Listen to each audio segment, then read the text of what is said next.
23 नवंबर 2007 को कचहरी में ब्लास्ट हुआ था। एक अयोध्या में हुआ था, एक लखनऊ में हुआ था और एक वाराणसी में हुआ था। इसमें भी 25 लोग मारे गए थे।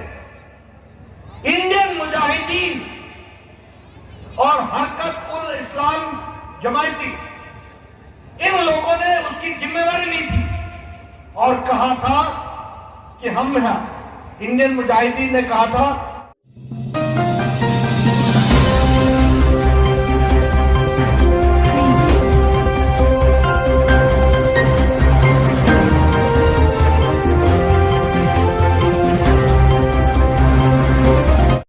नमस्कार, मैं रवि विश्वकर्मा। आप देख रहे हैं SP news live. SP news live से आज हम बात करेंगे प्रतापगढ़ जिले की, जहां पर आज काला काकर ब्लॉक में भारतीय जनता पार्टी के राष्ट्रीय अध्यक्ष जेपी नड्डा जी आए हुए हैं। आइए हम दिखाते हैं। काला काकर के प्रांगण में भारतीय जनता पार्टी के राष्ट्रीय अध्यक्ष माननीय जेपी नड्डा जी की अगुवाई में गोंडा विधानसभा के आमूल परिवर्तन के लिए पदाधिकारियों एवं जन सैलाब के संबोधित करने के लिए हम सबके अगुवा जेपी नड्डा जी को बहुत बहुत धन्यवाद कहते हैं। और राजकुमारी रत्ना जी, भाजपा के सभी पदाधिकारी, सभी मतदाता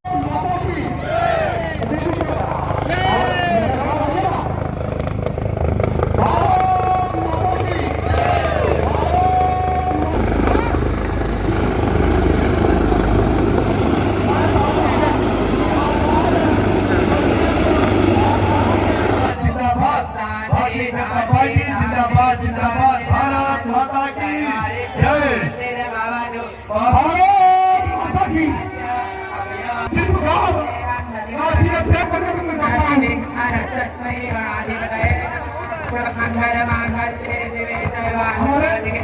अंदर हो गया और जब नेता दूसरा था तो यही मुजरिम जेल के बाहर दम बनाता था।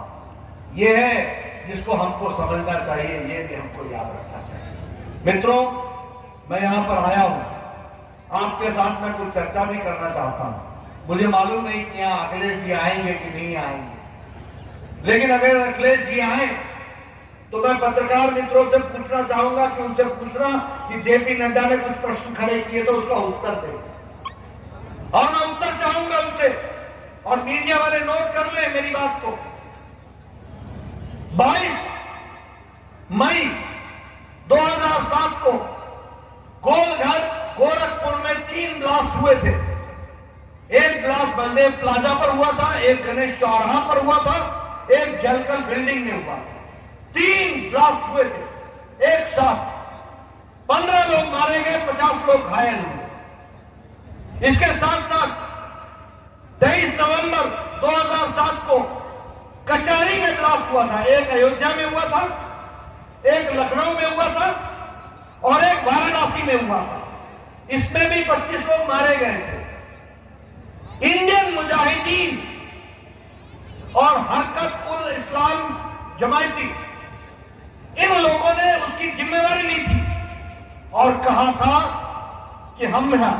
इंडियन मुजाहिदीन ने कहा था कि जो दशा से घाट पर बम ब्लास्ट हुआ था, जो श्रमजीवी ट्रेन पर बम ब्लास्ट हुआ था, जो नई दिल्ली के सरोजनी नगर में, गोविंदपुरी में और पहाड़गंज में बम ब्लास्ट हुआ था, और जो मुंबई के लोकल ट्रेन में बम ब्लास्ट हुआ था, और जो संकट मोचन में बम ब्लास्ट हुआ था, ये सारे बम ब्लास्ट की जिम्मेवारी हम लेते हैं, यानी इंडियन मुजाहिदीन।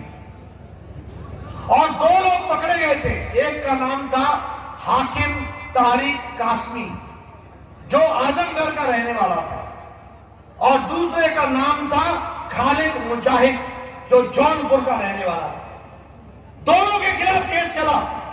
लेकिन मैं आपको बताना चाहता हूं, और आपने अखिलेश जी से पूछना कि 26 अप्रैल 2012 को जब आप मुख्यमंत्री बने तो आपने इन दोनों आतंकवादियों के खिलाफ 15 मुकदमे वापस लिए। 15 मुकदमे, ये सारे बम ब्लास्ट के मुकदमे आपने वापस लिए। ये आपने मुख्यमंत्री बतौर काम किया। बोलो, ऐसे मुख्यमंत्री को मुख्यमंत्री रहने दोगे क्या?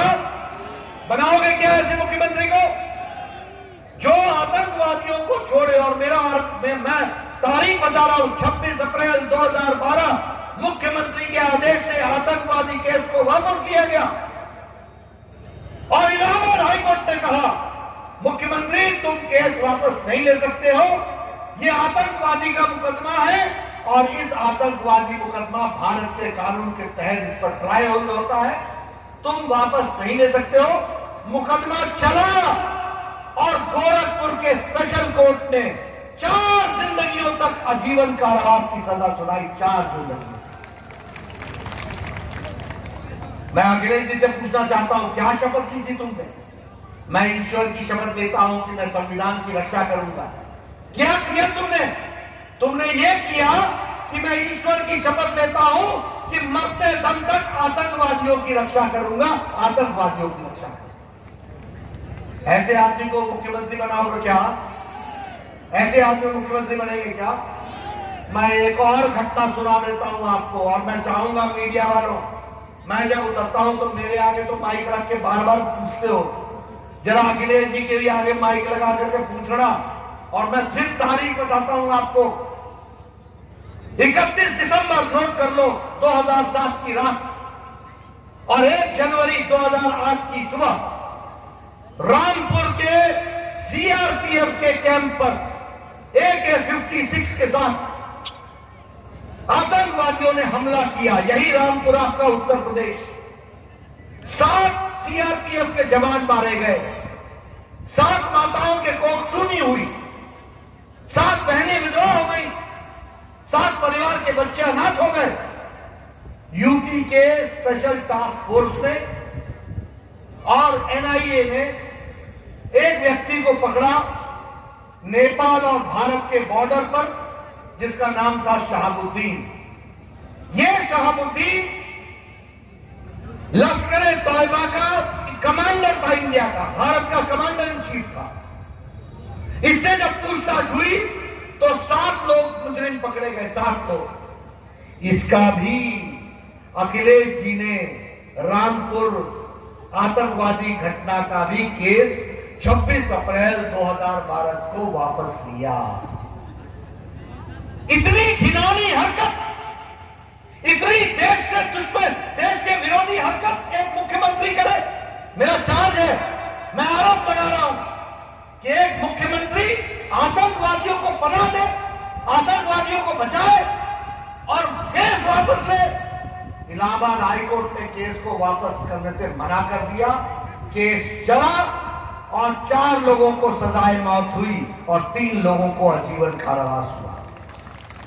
यानी जिसको न्यायालय सजाए मौत देता है उसको, और क्या कहा अखिलेश जी ने ऑर्डर में लिखा है कि सामाजिक सद्भाव के कारण मैं केस वापस कर रहा हूं। वाह रे वाह, आतंकवादियों के लिए काम करने वाले अखिलेश बाबू, वाह रे वाह। आपके जैसा तो मैंने देशभक्ति नहीं देखा, आपके जैसा तो मैंने राष्ट्रभक्ति नहीं देखा।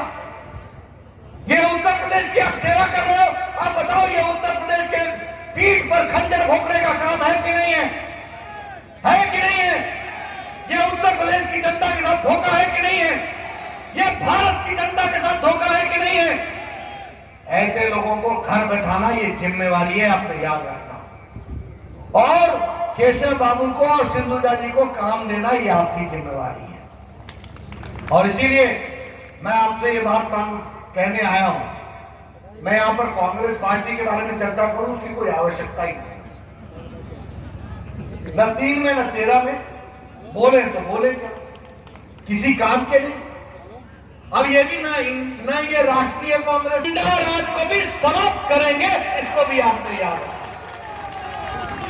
और इसलिए कानून का राज होगा और कानून से ऊपर कोई नहीं होगा। कानून के राज के लिए केशव बाबू को और सिंधुजा जी को भेजने का काम आपका होगा, बाकी काम हमारा होगा, ये आपको मैं बताना चाहता हूं। बोलिए, साथ मिलेगा ना? साथ मिलेगा ना? कमल के निशान पर बटन दबेगा ना? मित्रों, यह आपकी जिम्मेवारी है। ये प्रतापगढ़ की आवश्यकता के लिए जिम्मेवारी है, ये इलाके के लिए जिम्मेवारी है, ये खुंडा को आगे बढ़ाने की जिम्मेवारी है, ये विकास के लिए नई चीजों को आगे लाने की जिम्मेवारी है। और इसीलिए मैं आपसे निवेदन करना चाहता हूं, आप बताइए यहां मेडिकल कॉलेज का कंस्ट्रक्शन का काम चल रहा है कि नहीं चल रहा है? चल रहा है कि नहीं चल रहा है? ओपनिंग हो गई, आप हमसे एक कदम आगे हैं, आपने ओपनिंग भी कर डाली, आपको बहुत बहुत धन्यवाद। आप चिलबिला का फ्लाईओवर है, उसका काम चल रहा है कि नहीं चल रहा है? वो भी चालू हो गया, मतलब आप एक कदम आगे ही हैं। और जब आप बीजेपी का साथ नहीं मिला तब ये विकास हो रहा है। एक बार साथ दे करके तो देखो, पूरा का पूरा विकास आगे बढ़ जाएगा, इस बात को हमको समझना चाहिए। इसलिए मित्रों, मैं आपका ज्यादा समय नहीं लूंगा, धूप बहुत है, इतनी धूप में हमारी माताएं बहनें आकर के बैठी हैं, मैं आपका बहुत बहुत धन्यवाद करता हूं। आप हमारी बात सुन रही हैं और हमारे नौजवान साथी धूप पे खड़े हैं, इसलिए ज्यादा समय न लेता हुआ आपसे एक ही वायदा लेकर के जाना चाहता हूं। बताइए, बीजेपी को सपोर्ट करेंगे ना? जिताएंगे ना? केशव बाबू को लाएंगे ना? सिंधुजा जी को लाएंगे ना? बहुत बहुत धन्यवाद। जय भारत, जय उत्तर प्रदेश। भारत माता के अब कहूंगा कि हमारे आए हुए सभी हमारे का आप हाथ जोड़ करें। आज धन्यवाद देता हूं आदरणीय जेपी नड्डा जी, सभी पदाधिकारीगण, सभी पत्रकार बंधुओं, इस कठिन परिस्थिति में आप लोग यहाँ पे आके आए। आपको ताकत मिली कि नहीं मिली? इस साल युवाओं को एक साल के अंदर इस बार के बजट में 7 लाख नौकरियां मिलेंगी। 7 लाख एक साल के अंदर, 7 लाख नौकरियां। इसलिए युवा हो या फिर और किसी दृष्टि से हो, हमेशा विकास का काम किया है तो भारतीय जनता पार्टी और मोदी की और योगी जी की सरकार ने। आप बताइए, आपके यहां 4 लेन सड़क बन रही है कि नहीं बन रही है? कहीं गंगा एक्सप्रेसवे, कहीं बुंदेलखंड एक्सप्रेसवे, कहीं पूर्वांचल एक्सप्रेसवे, कहीं पर गोरखपुर लिंक एक्सप्रेसवे। आप बताइए, सीधे प्रयागराज के लिए सड़क जा रही है कि नहीं जा रही है? 4 लेन सड़क है कि नहीं है? मित्रों, ये सड़क नहीं है, ये विकास की गंगा है, विकास की गंगा। आप बताइए, यहां डिफेंस कॉरिडोर उत्तर प्रदेश में बन रहा है कि नहीं बन रहा है? आप बताइए, अयोध्या इंटरनेशनल एयरपोर्ट हो गया कि नहीं हो गया? लखनऊ इंटरनेशनल एयरपोर्ट हो गया कि नहीं हो गया? कुशीनगर इंटरनेशनल एयरपोर्ट हो गया कि नहीं हो गया? और अब उत्तर प्रदेश एशिया का जेवर में सबसे बड़ा एयरपोर्ट बन रहा है, तो वो उत्तर प्रदेश में बन रहा है। यही नहीं, लखनऊ में अटल मेडिकल यूनिवर्सिटी, गोरखपुर में all India institute of medical sciences, आपके यहां भी मेडिकल कॉलेज की स्वीकृति हुई है। आपके यहां भी विकास के लिए हर एक दृष्टि से काम चल रहा है, सड़कों का जाल बिछ रहा है। जब मोदी जी प्रधानमंत्री बने थे, उस समय उत्तर प्रदेश में 22-23 करोड़ की जनसंख्या में सिर्फ 15 मेडिकल कॉलेज थे। आज 59 मेडिकल कॉलेज है, 59 मेडिकल कॉलेज। ये विकास की कहानी है मित्रों। इसीलिए मैं आपसे ये निवेदन करने आया हूं कि विकास का चैंपियन है तो वो हमारी सरकार है। पढ़ाई के लिए, कॉलेज जाने के लिए, स्कूल जाने के लिए, आप बताइए, समाजवादी पार्टी में महिलाओं पर अत्याचार होता था कि नहीं होता था? बहनें असुरक्षित थी कि नहीं थी? अब योगी जी के राज में पूरी आजादी के साथ स्कूटी पर बैठ करके कॉलेज जाएंगे और पढ़ करके आगे बढ़ेंगी। ये उत्तर प्रदेश बनने वाला है। 2 करोड़ नौजवानों को लैपटॉप और टैबलेट मिलेगा पढ़ाई के लिए, 2 करोड़ बहनों भाइयों। उसी तरीके से ये जो माफिया राज है ना, माफिया राज, इसको जड़-मूल से और समाप्त करेंगे। उत्तर प्रदेश में माफिया को चलने नहीं देंगे। आप चाहते हैं ना कि उत्तर प्रदेश से माफिया समाप्त हो? उत्तर प्रदेश से माफिया समाप्त हो? मित्रों, अब योगी जी ने तय किया है कि एंटी टेररिस्ट, एंटी गुंडा कमांडो स्क्वाड, इसका ट्रेनिंग सेंटर बनेगा। और कहां कहां बनेगा?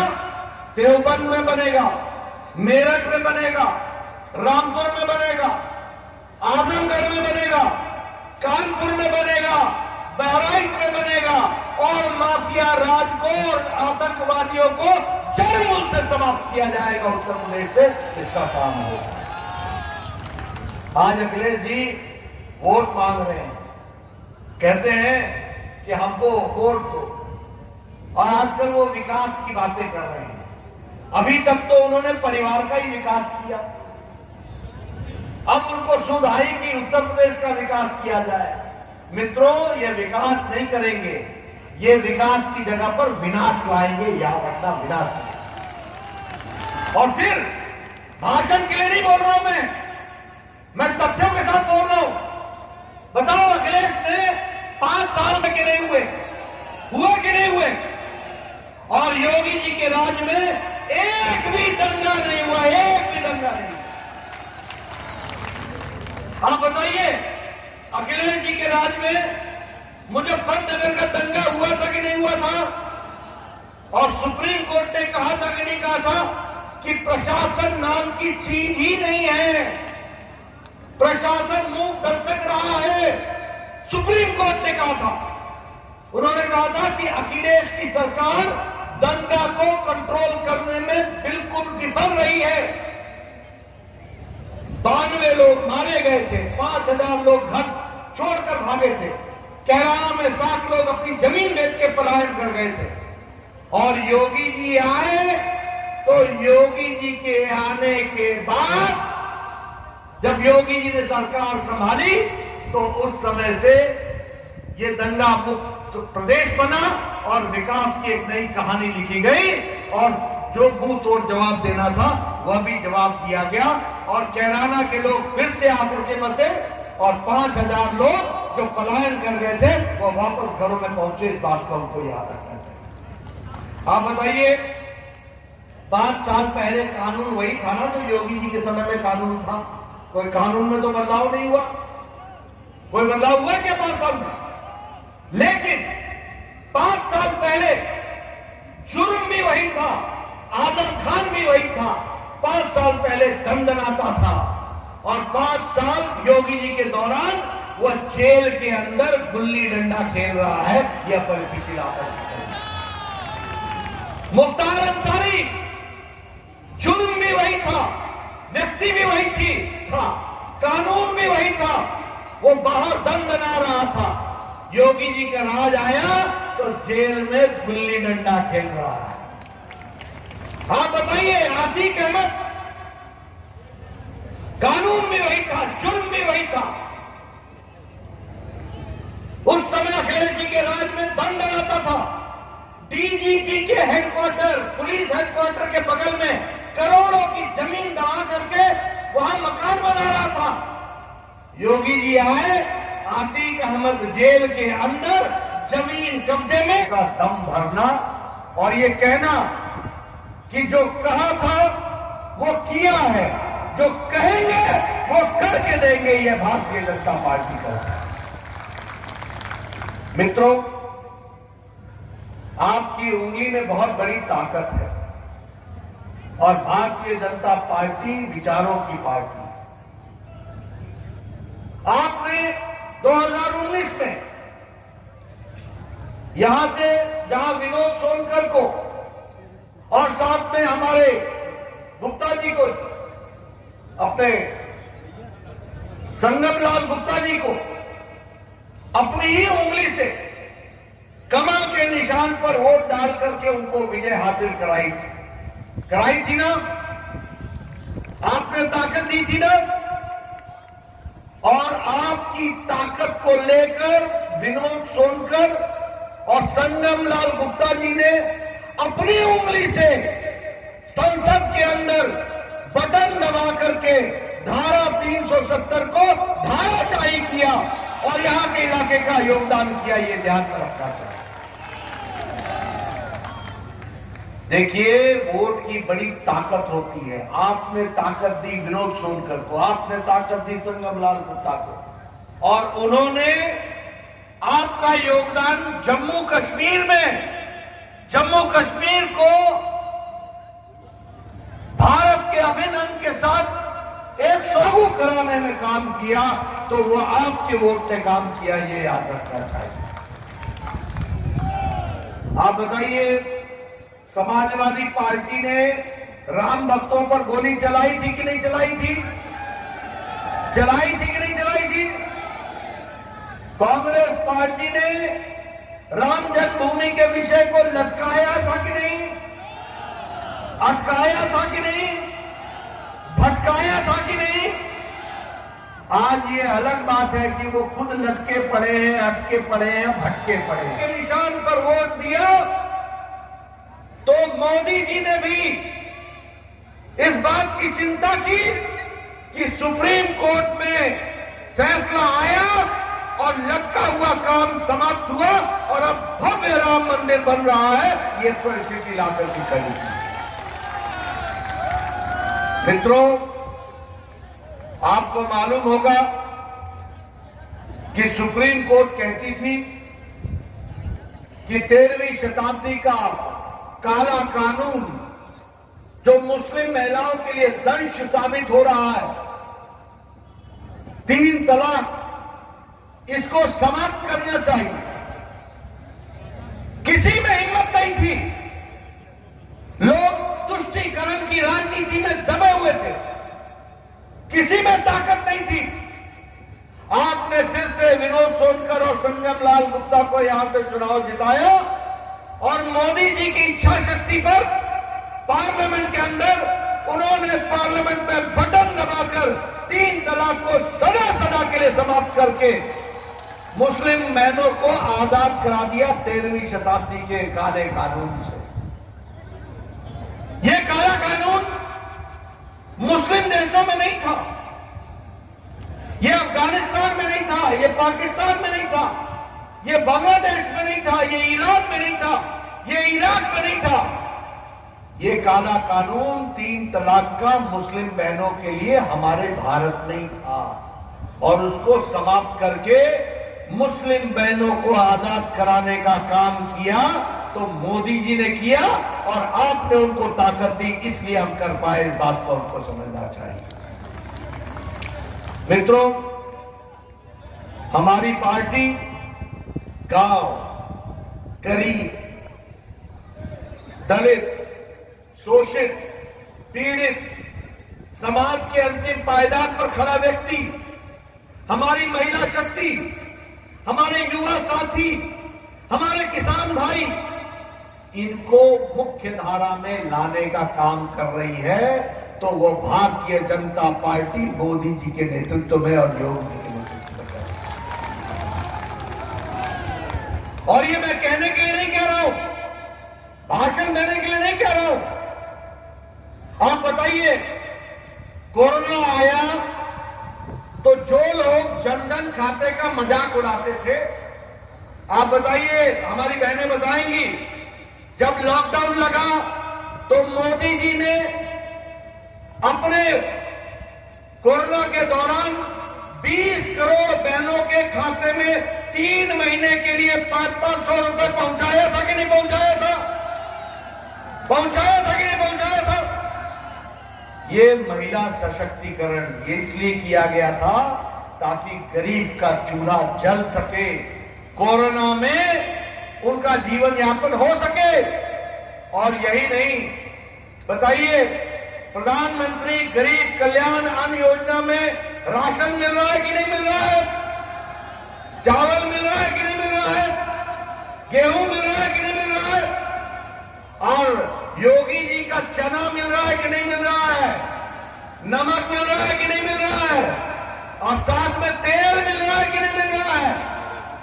मित्रों, मोदी जी का अलग से राशन मिल रहा है, योगी जी का अलग से राशन मिल रहा है। ये डबल इंजन है, डबल इंजन, दुगना दुगना मिल रहा है। मित्रों, ये गरीब आदमी, वंचित, पीड़ित, शोषित, अभी तक 1,56,00,000 घर बने हैं, 1,56,00,000 घर। और कैसे घर बने हैं? शौचालय अलग, रसोई घर अलग, रसोई घर में इस साल 3,82,00,000 लोगों के घरों में नल से स्वच्छ जल आएगा, नल से स्वच्छ जल। और उसके लिए 60,000 करोड़ रुपए रखा है 1 साल के अंदर। आप बताइए, पिछले 5 सालों के अंदर 11 करोड़ शौचालय बने कि नहीं बने? बने कि नहीं बने? यानी 11 करोड़ महिलाओं के घर में इज्जत घर नहीं था, शौचालय नहीं था। उनको शौचालय देने का काम किया तो मोदी जी ने किया, और उसको धरती पर उतारा तो योगी जी ने उतारा। इस बात को हमको समझना चाहिए। उसी तरीके से 18,000 गांव थे जो बिजली के बगैर थे। यहां प्रतापगढ़ में भी सैकड़ों के हिसाब से गांव ऐसे थे जहां बिजली नहीं थी, और मोदी जी ने योगी जी के साथ मिलकर और मोदी जी के आशीर्वाद और योगी जी का काम 1000 दिन के अंदर सारे उत्तर प्रदेश में अब कोई भी गांव बिना बिजली के नहीं रह गया है। ये हमको याद रखना चाहिए। 2.5 करोड़ घरों को बिजली पहुंचाई गई, 2.5 करोड़। आयुष्मान भारत, यहां बैठे हमारे बराला जी दिल्ली दौरे रहते थे। हजूर इनको देखिए, भाई जी को देखिए, इनके दिल का ऑपरेशन होना है। सिद्धूजा जी बोलती थी कि इनका किडनी का ऑपरेशन होना है। हमारे केशव पासी जी बोलते थे इनका किडनी का ऑपरेशन होना है, दिल का ऑपरेशन होना है, इसको कैंसर हो गया है, पैसा दिलवाइए, पैसा दिलवाइए। गरीब आदमी का अगर किसी को कैंसर हो जाए या दिल की बीमारी हो जाए या किडनी खराब हो जाए तो उस घर का खेत बिक जाता था, मकान बिक जाता था। लेकिन मोदी जी ने 50 करोड़ लोगों के लिए, यानी भारत की 40% आबादी के लिए हर साल गंभीर बीमारी से लड़ने के लिए 5 लाख रुपए का गंभीर बीमारी के इलाज के लिए व्यवस्था की है प्रति परिवार। 2.5 करोड़ लोगों ने अपना इलाज करा लिया है, उनको नई जिंदगी मिल गई है। 50 करोड़ लोगों को ये गोल्डन कार्ड मिला है और ये हर साल 5 लाख रुपए मिलता है। अगर मान लीजिए कि आपके पता, एक बात कहता हूं,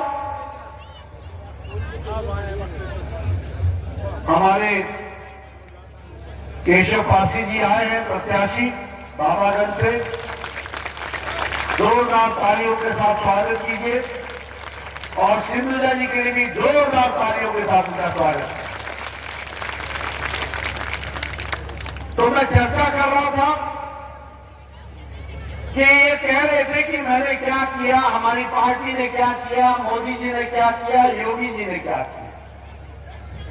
मित्रों, ये दम लेकर के इलाके के विकास के बारे में चर्चा करने की अगर किसी ने हिम्मत जुटाई है तो वो किसी और पार्टी ने नहीं जुटाई है, वो भारतीय जनता पार्टी ने जुटाई है। इस बात को हमको समझना चाहिए। ये रिपोर्ट कार्ड लेकर के जाना और रिपोर्ट को लेकर के जनता के सामने रखना और छाती ठोक कर कहना कि मैंने ये कहा था वो किया है, ये संस्कृति और ये राजनीतिक तौर तरीका किसी और ने नहीं, हमारे मोदी जी ने भारत की राजनीति में लाया है।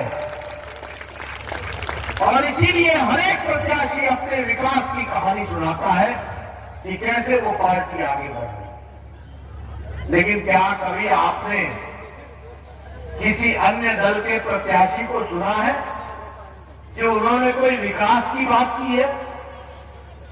कभी आपने सुना है कि उन्होंने गरीब के आंखों के आंसू को पोंछने के लिए कोई कदम उठाया है? कभी आपने किसी राजनीतिक दल से ये सुना, भारतीय जनता पार्टी को छोड़कर, कि उन्होंने इस इलाके में क्या कोई विकास के काम को आगे बढ़ाया है? ये हिम्मत अगर कोई कर सकता है तो वो भारतीय जनता पार्टी कर सकती है, यह हमको ध्यान रखना। बाकी सभी पार्टियां इस बात की चर्चा कर सकती है कि हमने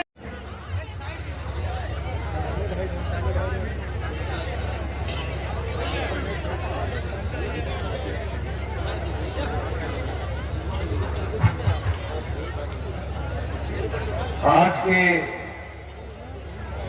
इस विशाल जनसभा में मंच पर उपस्थित हमारे जिला के अध्यक्ष श्री हरिओम मिश्र जी, हमारे यहां के प्रत्याशी बहन सिंधुजा जी मिश्रा जी, प्रत्याशी विधानसभा कुंडा, हमारे केशव पासी जी जो बाबागंज से प्रत्याशी हैं, सुनील बराला जी राज्य मंत्री, राजकुमारी जी, रत्ना सिंह जी जो पूर्व सांसद हैं, शिव प्रकाश जी जो सदस्य हैं प्रदेश कार्य समिति के, त्रिभुवन नारायण मिश्र जी, सतीश चौरसिया जी, पवन गौतम जी, हमारे राष्ट्रीय मीडिया के सह प्रभारी संजय मयूख जी, भाई सिसोदिया जी, सम्मानित मंच और यहां इतनी बड़ी संख्या में उपस्थित हमारे देवी और सज्जनों, माताएं, बहनें, बुजुर्ग और मेरे नौजवान साथी, मीडिया के मेरे साथी, प्रिंट मीडिया, इलेक्ट्रॉनिक मीडिया के साथी, मुझे आज प्रतापगढ़ में और इस कुंडा विधानसभा में और बाबागंज की जनता को संबोधित करने का सौभाग्य मिला है। मैं महात्मा बुद्ध की तपोस्थली को और जो धर्म के सम्राट करपात्री जी महाराज के जन्म स्थान को और साई तट पर श्री प्रभुराम जहां से उन्होंने वन के लिए अपना प्रस्थान किया है दक्षिण की ओर, ऐसी पवित्र स्थान को मैं नमन करता हूं और आशीर्वाद लेकर के आप सबके साथ अपनी बात को प्रारंभ करता हूं। मित्रों, अभी मैं सिंधुजा जी को सुन रहा था और उसके पश्चात मैंने बराला जी को भी सुना और हमारे अन्य वक्ताओं को भी जो यहां चर्चा कर रहे थे, वह दो बातों की बात कर रहे थे। एक कि क्या हम करना चाहते हैं और क्या हमने किया है। मोदी जी के आने के बाद और योगी जी के आने के बाद किस तरीके से विकास की नई बहार इस क्षेत्र में और उत्तर प्रदेश में आई है, उसकी वो चर्चा कर रहे थे। मैं हमेशा एक बात कहता हूं, हमारे केशव पासी जी आए हैं प्रत्याशी बाबागंज से, जोरदार तालियों के साथ स्वागत कीजिए और सिंधुजा जी के लिए भी जोरदार तालियों के साथ उनका स्वागत। तो मैं चर्चा कर रहा था कि ये कह रहे थे कि मैंने क्या किया, हमारी पार्टी ने क्या किया, मोदी जी ने क्या किया, योगी जी ने क्या किया। मित्रों, ये दम लेकर के इलाके के विकास के बारे में चर्चा करने की अगर किसी ने हिम्मत जुटाई है तो वो किसी और पार्टी ने नहीं जुटाई है, वह भारतीय जनता पार्टी ने जुटाई है। इस बात को हमको समझना चाहिए। ये रिपोर्ट कार्ड लेकर के जाना और रिपोर्ट को लेकर के जनता के सामने रखना और छाती ठोक कर कहना कि मैंने ये कहा था वो किया है, ये संस्कृति और ये राजनीतिक तौर तरीका किसी और ने नहीं, हमारे मोदी जी ने भारत की राजनीति में लाया है। और इसीलिए हर एक प्रत्याशी अपने विकास की कहानी सुनाता है कि कैसे वो पार्टी आगे बढ़ी। लेकिन क्या कभी आपने किसी अन्य दल के प्रत्याशी को सुना है कि उन्होंने कोई विकास की बात की है? कभी उन्होंने आपने सुना है कि उन्होंने गरीब के आंखों के आंसू को पोंछने के लिए कोई कदम उठाया है? कभी आपने किसी राजनीतिक दल से ये सुना भारतीय जनता पार्टी को छोड़कर कि उन्होंने इस इलाके